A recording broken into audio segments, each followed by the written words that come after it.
There we go. Morning, everybody. Welcome to Red Mornings. I think it's our third episode. How's things going, Carl? Good. I just got my drink ready. I just found the shoes I was out looking for yesterday and today, so kind of happy with that. You wouldn't believe how hard it is when you're kind of average size to find shit, because every guy has the same size as you. Well, I believe that. In Canada, we're not all tall and lean like you, so I'm pretty much the average here. Although, I am going to fight you on this. So I know everybody wants, we're having a fight now. You guys can let us know in the chat between Caesars and Bloody Marys what you want the official drink of Red Mornings to be.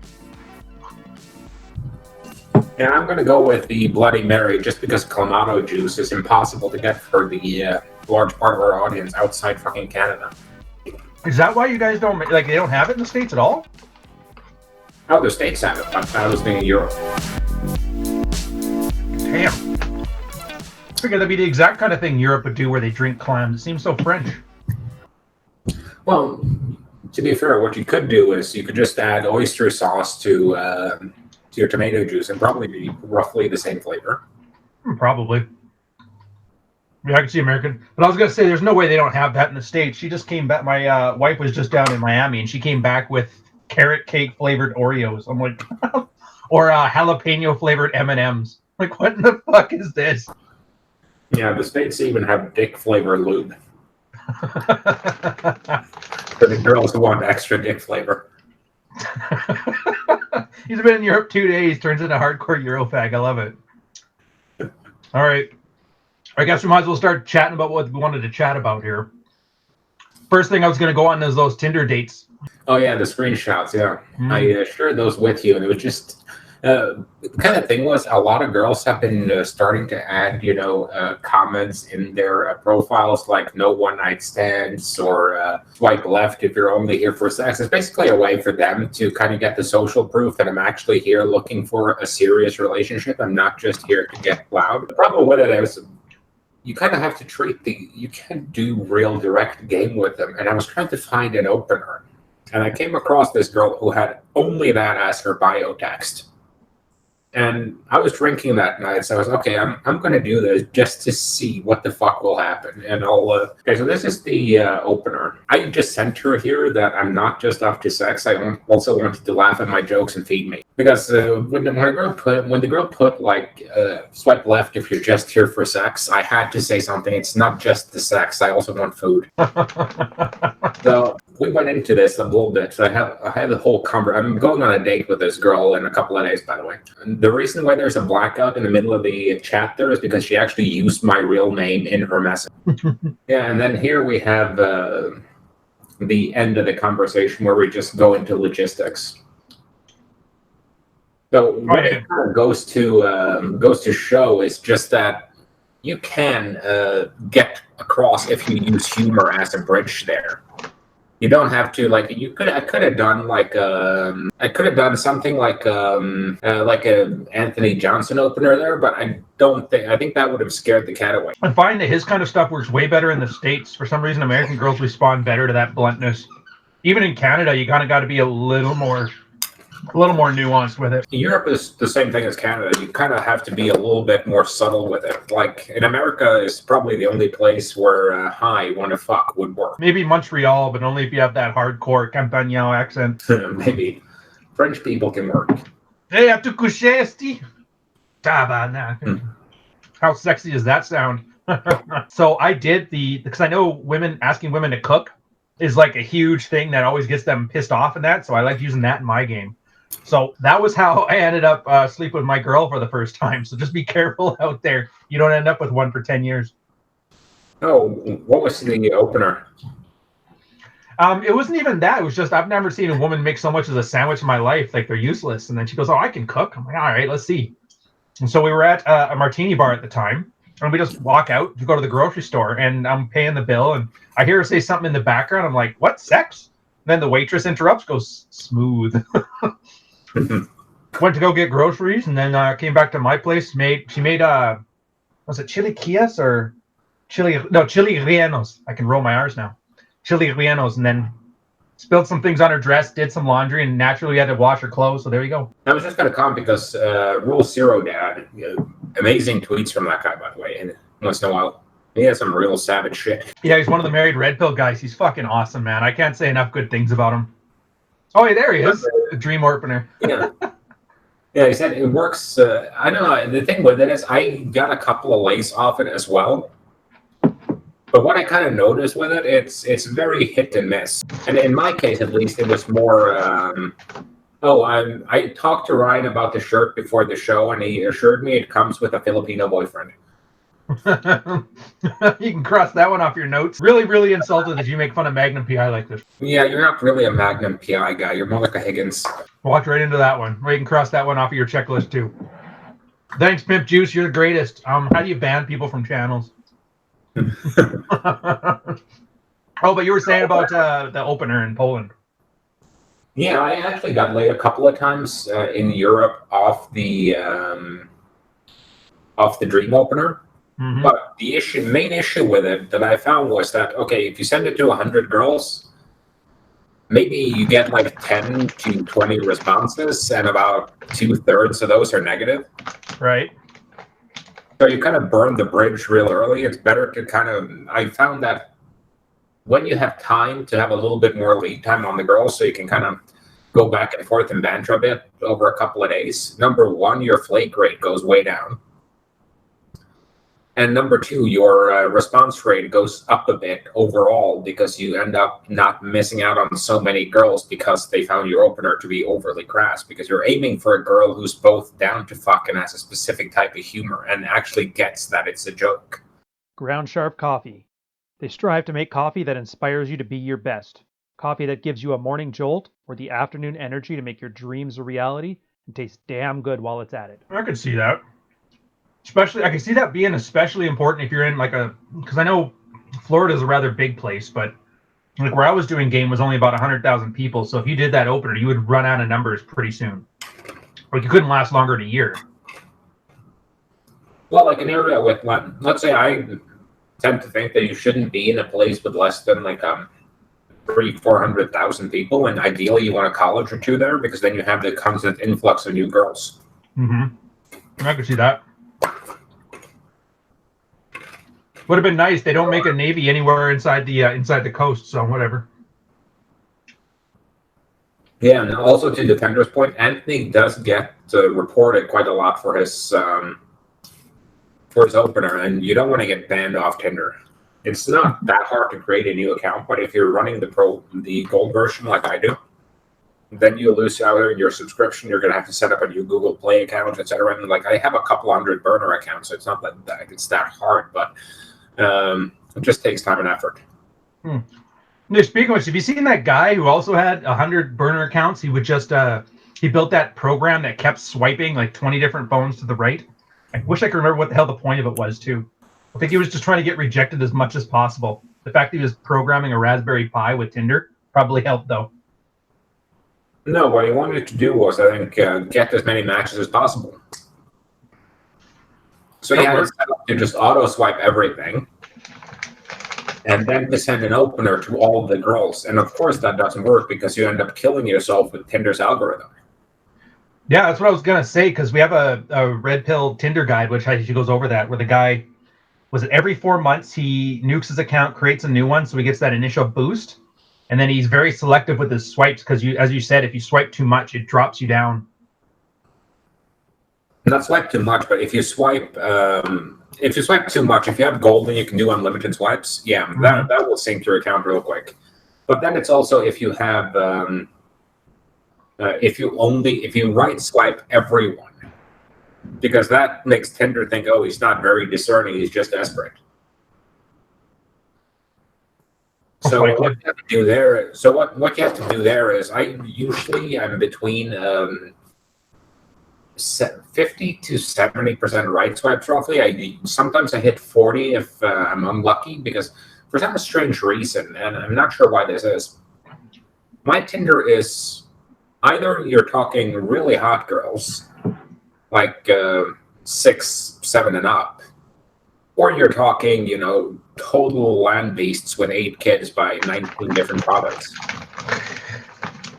Just screenshot that and post it on that subreddit, Where Have All the Good Men Gone? Yeah, I'm not really sure about why that is, because usually the way Tinder's algorithm is supposed to work, it kind of rates you internally. Like Tinder thinks you're a 7. So you see mostly girls who Tinder thinks is between like 6 and 8. Mm-hmm. That's the way it's supposed to work. How do you think it does that, by the way? Do you think it just picks whoever swipes you and then it kind of uses who swipes you based on your value? Or do they have some kind of weird facial algorithm? No, it's an ELO score. What it does is if a girl is rated, if Tinder thinks a girl is a 10 and she right swipes you, your score goes up. And if Tinder thinks you're a 7 and you swipe right on a 3, your score goes down. That's how it works in aggregate. So it's a clever score. It's the same way they rate chess players. Gotcha. If you beat a better chess player, your score goes up. But if you lose to a worse player, your score goes down. Yeah, and you gain more points if a real hot girl swipes right on you than if an ugly girl. So it's easier to go up, I think, than down, because you don't lose that much points if a lot of uggos right swipe you. But they lose points because Tinder's like, well, why are you right swiping a guy who's obviously this much hotter than you? Fuck, they're turning it into more of a zero-sum game than it is in the real world. Jesus. Well, it works, and it's a good way to get people in there. But yeah, ref, good men. There's the girl who was talking about knowing multiple virgins over the age of 30, and I'm not going to say a lot on that topic, but let's just say if a woman is a virgin by when she's 30, there's obviously something fucking wrong with her. Well, that's the thing now. Yeah, you're right, because I remember the idea that you're going to marry your virgin girl, that was cool back when by 17 you were working in a factory. You can get married at 18 and have your own place by 19, but when you have to wait till 25, 26, finish a degree, you can find one there. At that point, if she's a virgin, it's because she wants to be, or it's because well, like you said, she's damaged. Well, I just think there's something, like, if she doesn't have issues with sex, she's going to be hyper-religious, or she's going to be mental of some degree, or schizoid, or there's something wrong with her that makes her a less than ideal prospect. I would rather have, a 23-year-old with 5 previous boyfriends than have a 30-year-old who's never been in a relationship or never slept with anyone. Oh, God, yeah. Even thinking through, like, imagine this. You think she's going to be automatically good at sex? She's going to be one of those girls from the farm who the last dick she saw was off a cow. Like, she's not going to know what to do with it. You're going to have to train her, and she's going to have all these hookups. Like you said, it's like there is no angle where it ends up being a good idea. At least I can't think of one. Well, I have no problem with training girls, but it's a benefit if they know a little bit about it, so they have the basics down.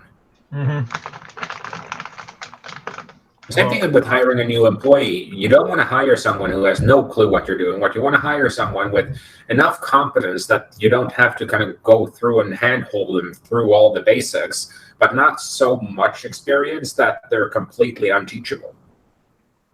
No, I agree. And you need that anyway. If a guy already knows the entire job when you walk in, he's going to get bored of it fairly quickly. He's going to be looking for something different.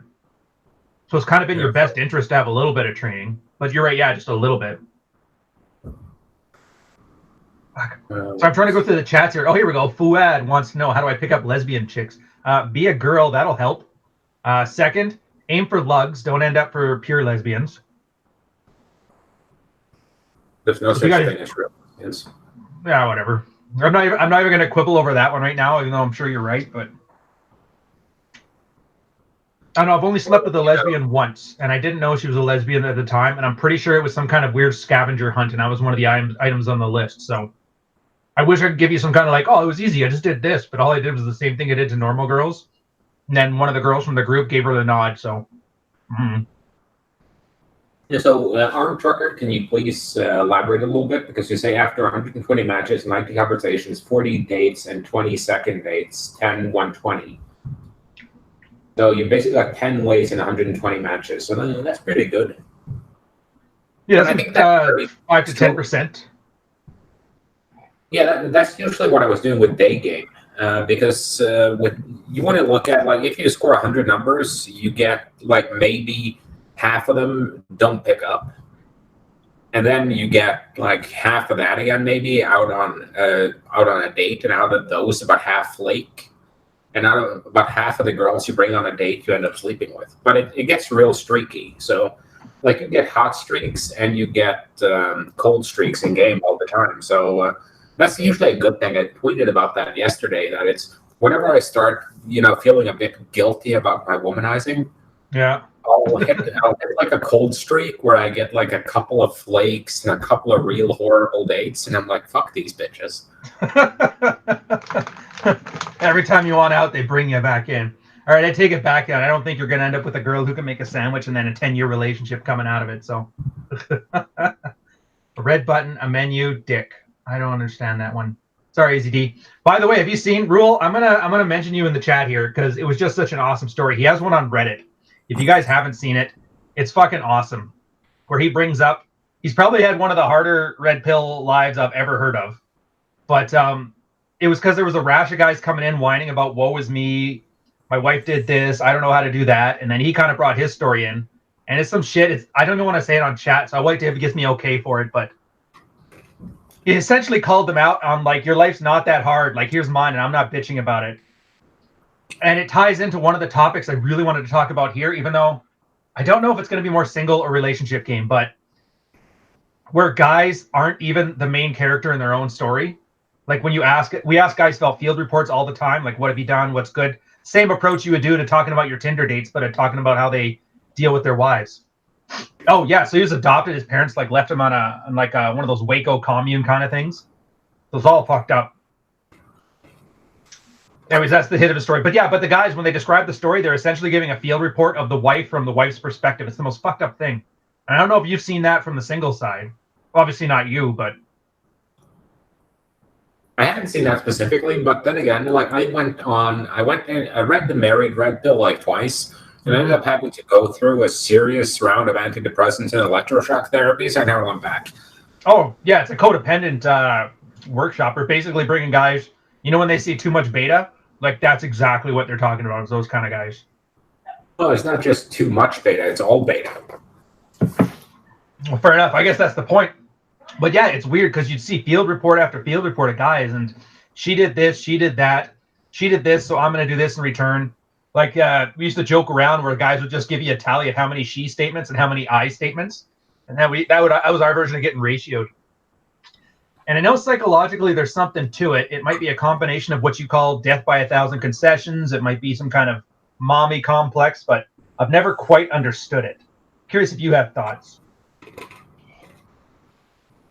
No, but it's just a case of totally giving someone else the frame. I mean, that goes without saying. Being the supportive husband dialed to 1,000, so you're gone from being supportive to being an enabler. Like you're supportive of your girl's career, but you don't sit there at home doing all her work. I am feeding the dogs. Maybe I'm turning into that. God damn it. Yeah, we'll see. Yeah, but the thing is, I can't figure out if I can see single guys doing it where they pine over their one-itis, but they don't have that feedback loop, so I don't know if it lasts. Well, the way it's kind of like with guys, sometimes they will obsess with about designing the perfect first date for a girl. And that's kind of a sign that they've already given up the frame, because I think that's how it begins. And right from the start, they're in a position where they're constantly trying to get in to see things from the girl's perspective because they're trying to win her approval. So they're always having to they don't think of what would I like to do. They try to get into her head and figure out what she wants to do. And the extent to which I do that is like the furthest concession I make on a first date with a girl is, I'll ask them if they prefer beer or wine. Just, don't want to think a girl doesn't drink beer to a beer bar.